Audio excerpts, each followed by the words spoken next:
Hello, and welcome to Talking Business with Beverly. I am your host and business strategist, Beverly Walthour. Thank you so much for joining us as we support you, the entrepreneur, in getting the clarity needed to create time and financial freedom in your business. And so we do this by not only addressing your business needs, but also your physical, mental, emotional, spiritual, and financial needs as well. Now, join me in welcoming Erica F. Brooks to the show. Hello, Erica. How are you? I'm doing well. How are you? I am well. And so, you guys, I have brought Erica on to talk to us all about wealth and wealth building and leaving an inheritance. And so, Erica, before we actually dive into the conversation, I love to play this game with my guests where I ask them three random questions. Erica, are you game to play the game? I am game to play the game. Awesome. Okay, Erica, are you a cat person or a dog person? Neither. She said, neither. I don't want none of that. None of it. And do you prefer the mountains or the beach? The beach. All the way. So Definitely what's your the favorite beach? You know, I don't have a favorite. I would say, if I had to say, it wouldn't be local. It would be Hawaii. I love a beach on Kauai specifically. Love it, love it, love it. And then when you were little, what did you want to be when you grew up? I thought I wanted to be a newscaster because I thought it was fun and exciting. And you're like, no, that's not what you ended up doing though, right? It isn't. Not at all. Okay. So Erica, I know people are like, wait a minute, babe, you're talking too much because she's going to ready to tell us how to build some wealth. So Erica, talk to us. What kind of business do you have? I have a business that offers financial services, but not just the traditional financial services, but basically teaching people how to build wealth and not just start a business, but to be successful in a business. I love that. So not just building. So we're going to build it and have a successful business. Exactly. Now, when you use the phrase wealth and you said build wealth versus like get rich, like what do you mean when you say build wealth? What does that phrase mean? To me, I think of the biblical meaning of wealth. You know, scripture tells us above all, I wish that you may prosper and be in good health, even as your soul prospers. So when I think about building wealth, it is making sure, as you were talking about, holistically, you know, spiritually, mentally, etc. But it's okay to have the financial wealth as well. But you have to be intentional with it. It doesn't just happen. Gotcha. So you said wealth is more than just money. It's more than just money. Perfect. And so what was your why behind starting your business? Basically, I was a mortgage lender in my early 20s. And I'll even back up. My first job was in financial services at age 18. Okay. Early 20s mortgage lender. And I saw so many people, especially people who look like me, who are getting declined for mortgages. And what I noticed was in the banking industry, it's about making money, but no one was giving them the education. And so I said, we perish for the lack of knowledge. So my why was I had the natural knowledge and I wanted to take the natural knowledge out to the community to say, I'm not going to decline you. I'm going to show you how to get qualified. I'm going to show you the things that you need to do to get the things that you desire. So that was my why factor, that we didn't always have the information that we needed. Wow. And so for you, you kind of got the information so you didn't grow up knowing the information. I did not. So and for you, it was the jobs. And then now you're passing that on to other people. I'm passing on to other people. Wow. And so for you, you know, how exactly do you support your clientele? For me, it's no cookie cutter approach because every situation is different. You know, you may have a single person who's a single mom and that's different. A married couple may be different. Someone without children may be different. It's really assessing where they are and basically starting where they are. And so how do I help my clientele? It could be from assessing, helping them decipher what are your needs from your wants. And sometimes people don't know that, you know. It is, what do you want? What does an inheritance look like for you? Because what is your why factor? Because your why factor is going to be your driving factor. Someone's why factor may be, I want children's college fund, etc. Another why factor, I want to be a home investor. So get into the why and then beginning to develop the roadmap, but customizing it to that particular individual or that family. I love that. So once again, not the cookie cutter approach, and you look specifically at what's going on in our life to kind of help us map that plan out. Yes. And then sometimes also looking at what are your gifts? And so helping people monetize and tap into, because sometimes there's additional resources that's needed for their legacy, but how can you now monetize and maximize the things to reach the ultimate goal? I love that. And so, and I know some of the services when you say, building wealth, for you, what are some of those misconceptions that people come to you with when it comes to actually building or creating wealth? The one of the biggest misconceptions is that you wait until you get money to have a financial advisor. I use the example of most people may not be sick right now, but they have a doctor. Prevention is better than cure. There we go. So you begin to get someone ahead of time to help you prevent you from going to the stores during Christmas and allowing 20 stores to run your credit card and your FICO scores dropping. So you're getting the education ahead of time. The other misconception is that in order to start a business, you need a lot of capital to get started. In Georgia, it's only $125 for your filing fees for an LLC. So the lack of knowledge of the expense. And so building wealth, thinking it's one way, thinking of this, I think people look at the end result of $1 million, but forget about the process and that the steps that we take towards it, it's the small foxes. So that the small foxes and then the process of actually getting there. Because for some people, when I see, hey, I want to make $1 million. Correct. And so once again, kind of looking at the steps in the process to help us get there. I say you have to be a successful thousandaire before you can never get to a millionaire. Wow. So, yes. And so for your people, kind of allowing for them to create their own individual game plan to help them get from the thousandaire. I guess some of them start from 100aire. Yes. And then the thousandaire and then the millionaire. Well, it's really customizing the plan. It's really looking at what habits are you doing every day. And similar to coaching, participating in your coaching, you have to have an income goal. If you sell a product, let's example makeup, and you want to leave your job, how many units is it going to take per day, per week, etc., for you to sell to replace that income?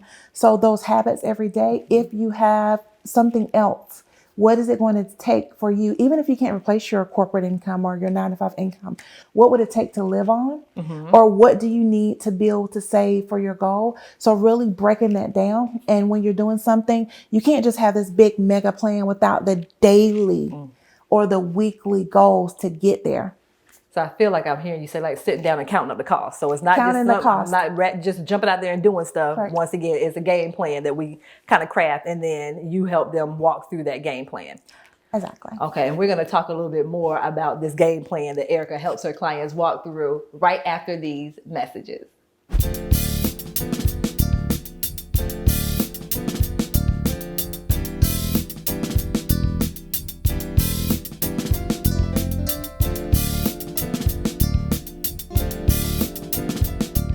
Hello, my name is Beverly Walthour and I am a business strategist. And so today I just want to talk to you about 4 simple tips that you can implement when it comes to creating more income and more impact in your business. And so this is specifically for those of you that leverage social media in the online space. And so I call these my 4 C's. And so the very first C that we have is all about the content that you put out. So whether or not that content is on social media, whether or not it's messages that you send to your email list, your blog, any conversations that you're having with people. So that's anything in which you're speaking to your ideal client. You want to ensure that it is valuable content. It is information in which people are able to make some type of shift, or they're able to learn something about you or learn something about themselves. So having that quality content is very important. Next, you also want to ensure that you are making quality connections. And so when it comes to connections, this is really and truly you building relationships with your ideal client. And once again, on social media, for instance, the way that can look. So whether or not it's you, maybe commenting on someone's content that they put out there, whether or not it's you sparking up a conversation with them, those are things where you're actually connecting with people. And so from that connection that you make, what you want to do is then shift into conversations. And so with those conversations, you are gearing that specifically to find out one of 3 things. You're having those conversations to see whether or not that person might be a potential client, whether or not they might be a potential collaboration. So you and that person may be able to get together and actually do something together. Or it might be a potential connection, which just means that, your services or product may not be a good fit for them, but you know of someone someone that you can actually connect them with, in which their services are a better fit. And so as you are having those conversations with them, those people in which they are a potential client, then what you want to do is to convert them into a potential, actually do a conversion. So that means actually converting them into a paying client. So they're going from a potential client into a paying client.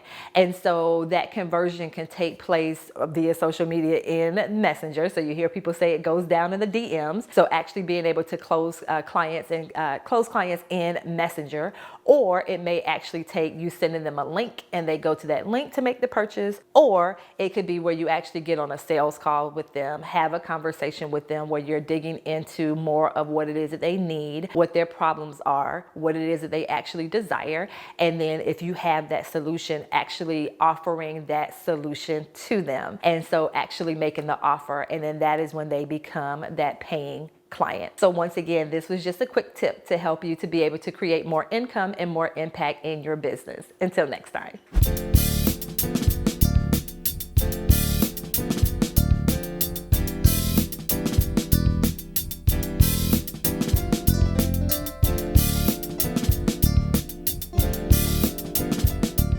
Hello, and welcome back to Talking Business with Beverly. And so before the break, we were having a conversation with Erica, and she was just speaking with us about just wealth and building wealth in our finances and things like that. And so, Erica, I do want you to kind of break things down for people, because I hear people all the time talking about these 7 streams of revenue or income.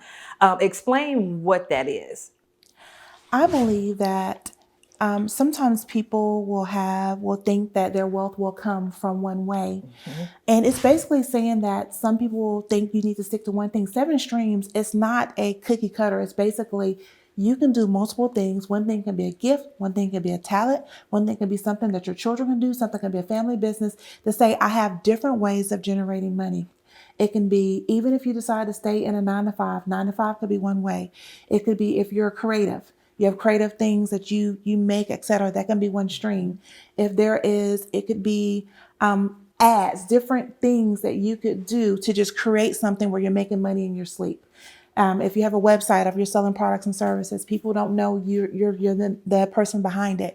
That's money that you're constantly making. So those streams are not always a business that you're having to work. So sometimes people don't get the additional streams because they say I'm just one person. Mm-hmm. It is something that you're just consistently building. That could be real estate.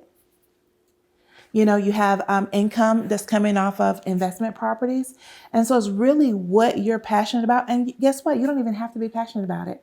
But if it's going to generate income and you have a team that can support those streams, that's how you have 7 streams of income.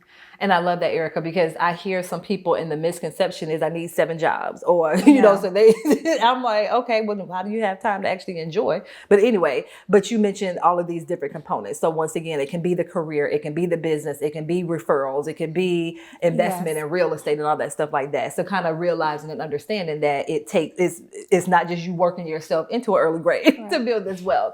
Mm-hmm. And so, I know one thing that you support people with is when it comes to insurance. Yes. And so I want you to talk to us a little bit about that and why it's so important to have insurance, specifically life insurance. Yes. Life insurance actually is the foundation of any financial plan. And financial advising, actually legally, a financial advisor should not write an investment if a person does not have adequate life insurance. So I'll give an example. If a person had a $500,000 home and only had $150,000 life insurance coverage, that person shouldn't get an investment because they really need enough to cover their home to make sure their family's taken care of. So life insurance is so important, and life insurance is not meant for just burial. Think about the word life means life means live. So life insurance means that when something happens, it helps your family continue to live at the level or higher. Think about full term. I like to use it in the example of car insurance, full coverage or liability. If you have just enough to get in the ground, you have liability because your family's not taken care of. If you have a family, if you have assets, etc., you need individual life insurance, which is life insurance separate from your job. Because when you leave your job, a lot of people lost their job during the pandemic. You leave your life insurance. Life insurance does not continue with you like COBRA, continuing coverage. So it's important that you have an individual plan to make sure that if there's loss, And especially if you're a two-income household and you depend on that spouse's income, that life insurance can replace that income. And legacy. Some people think of, in some communities, you see grandfather and great grandfather, et cetera. You see their pictures on the wall because they left an inheritance. And a lot of times that was done through life insurance. There was $1 million policy. And so that was the children's college and the great grandchildren's college was paid for. That real estate portfolio was paid for. So when somebody transitioned, it wasn't debt, it wasn't a hardship, but there was truly legacy. And I love that. And one thing that you mentioned too, you said the life part of life insurance, because sometimes when, someone passes, it's very devastating. Correct. And so, we have the funds that are there that would allow for me to still, even if I had to take off from work because I'm so Correct. devastated type of thing. Yes. And so, with that piece, and we see a lot of GoFundMe and all that stuff like that. So what are some things that I can kind of put in place so that I am prepared? Because in my mind, I'm like, okay, life insurance. Well, Erica, I can't afford life insurance. I always say people do what we want to do and we do what's important to us. Most life insurance policies, I'll give an example. I wrote a policy on a healthy 24-year-old that was $17 for $100,000. And most life insurance is less expensive than we think, especially term life insurance, which is for a specific term.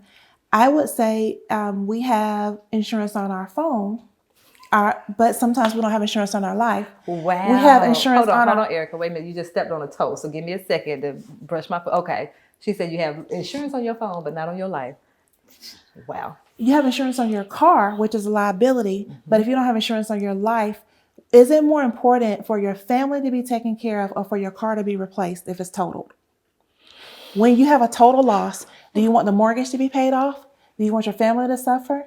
And so GoFundMe, I think that it's when families are grieving, the hardest thing is to grieve and now have to figure out the finances. And so it is a lot of times we're in the mindset of I plan to, but life is but a vapor. And so we just need to plan ahead.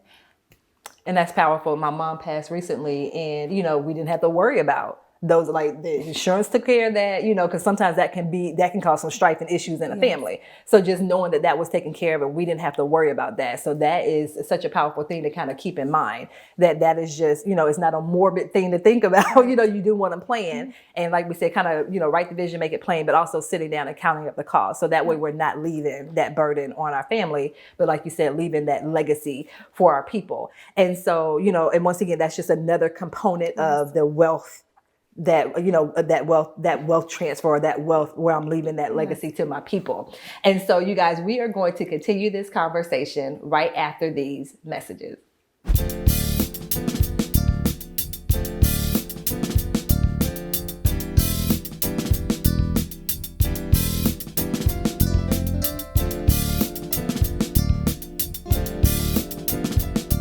Hello, my name is Beverly Walthour and I am a business strategist. And so today I just want to talk to you about 4 simple tips that you can implement when it comes to creating more income and more impact in your business.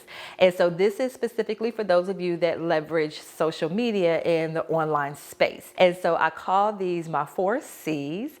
And so the very first C that we have is all about the content that you put out. So whether or not that content is on social media, whether or not it's messages that you send to your email list, your blog, any conversations that you're having with people. So that's anything in which you're speaking to your ideal client. You want to ensure that it is valuable content. It is information in which people are able to make some type of shift, or they're able to learn something about you or learn something about themselves. So having that quality content is very important. Next, you also want to ensure that you are making quality connections. And so when it comes to connections, this is really and truly you building relationships with your ideal client. And once again, on social media, for instance, the way that can look. So whether or not it's you, maybe commenting on someone's content that they put out there, whether or not it's you sparking up a conversation with them, those are things where you're actually connecting with people. And so from that connection that you make, what you want to do is then shift into conversations. And so with those conversations, you are gearing that specifically to find out one of three things. You're having those conversations to see whether or not that person might be a potential client, whether or not they might be a potential collaboration. So you and that person may be able to get together and actually do something together. Or it might be a potential connection, which just means that, your services or product may not be a good fit for them, but you know of someone that you can actually connect them with in which their services are a better fit. And so as you are having those conversations with them, those people in which they are a potential client, then what you want to do is to convert them into a potential, actually do a conversion. So that means actually converting them into a paying client. So they're going from a potential client into a paying client. And so that conversion can take place via social media in Messenger. So you hear people say it goes down in the DMs. So actually being able to close clients in Messenger, or it may actually take you sending them a link and they go to that link to make the purchase, or it could be where you actually get on a sales call with them, have a conversation with them where you're digging into more of what it is that they need, what their problems are, what it is that they actually desire. And then if you have that solution, actually offering that solution to them. And so actually making the offer, and then that is when they become that paying client. So once again, this was just a quick tip to help you to be able to create more income and more impact in your business. Until next time.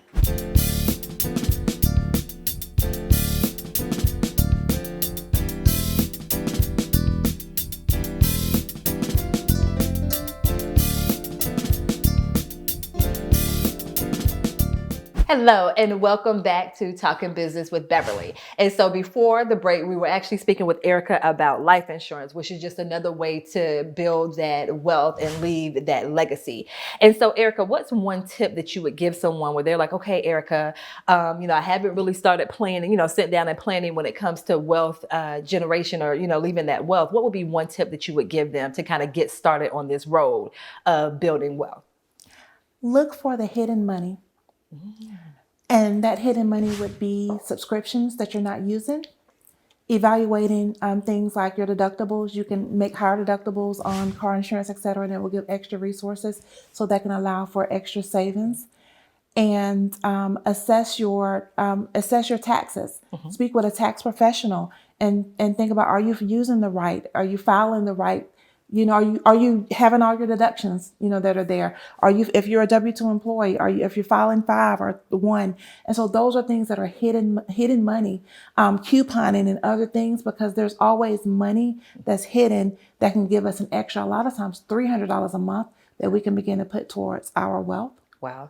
And so for you, do you find people, because you talk with people about money, and for some people, like, that's a taboo subject to talk about, like, how do you get your clients to open up to you about, because a lot of times it can be embarrassing, they look back and they're like, okay, well, how did I get in this place? So how do you get your clients to open up to you when it comes to talking about their money and finances? I'm very transparent. I mentioned I was a mortgage lender in the, after September 11th, and it was another time, it was an economic crisis.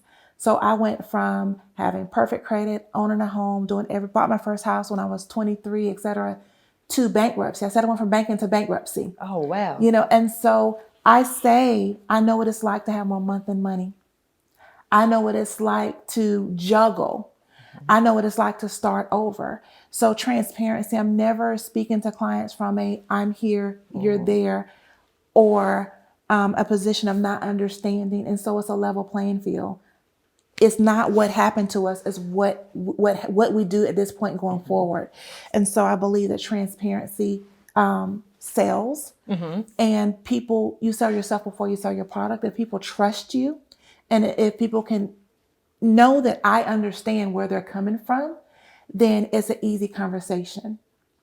That makes sense. That makes perfect sense. And so, when it comes to, first of all, like you said, having that transparency, what are some myths and misconceptions people come to you with when it comes to dealing with their finances, when it comes to wealth building and all of that stuff? What are some myths and misconceptions? They would think that it would be judgment because whether it's, credit challenges, et cetera, mm-hmm. but, that it's so safe, mm-hmm. that safe environment. Sometimes the misconceptions would be that just that I don't understand, because if this only from social media, just from social media, just assume making assumptions, but just the level of transparency there. So, and just misconceptions that they cannot reach their financial goals. That part right there. And so where does that stem from? Like the misconception that they can't reach their goals? Where's that coming from? It is more of just mindset. Really just have to renew the mind. I believe a lot of times we believe for other people, but don't believe for ourselves. But really have to, because they can't see it, sometimes they can't believe it, or because they're in the red, don't see how they can come out of it. And so it is just really just working on getting a plan and in small steps. Something that Chris Gardner says from Pursuit of Happiness is start where you are. And so what I always like to say is start where you are. You may not be able to save 10% of your income, but maybe you can save $25 a week. Maybe you can start with saving. You may not be able to have a big chunk going into your 401k, but maybe you can do at least the match amount.